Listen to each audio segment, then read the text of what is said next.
أعوذ بالله من الشيطان الرجيم. بسم الله الرحمن الرحيم. هل أتاك حديث الغاشية وجوه يومئذ خاشعة عاملة ناصبة تصلى نارا حامية تسقى من عين آنية ليس لهم طعام إلا من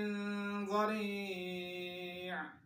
لا يسمن ولا يغني من جوع وجوه يومئذ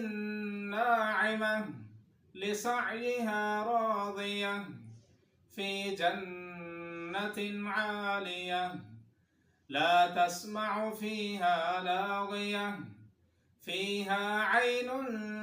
جارية فيها سرر مرفوعة وأكواب موضوعة ونمارق مصفوفة وزرابي مبثوثة أفلا ينظرون إلى الإبل كيف خلقت وإلى السماء كيف رفعت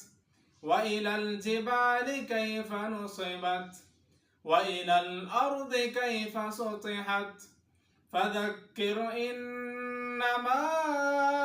أنت مذكر لست عليهم بمسيطر إلا من تولى وكفر فيعذبه الله العذاب الأكبر إن إلينا إيابهم ثم إن علينا حسابهم.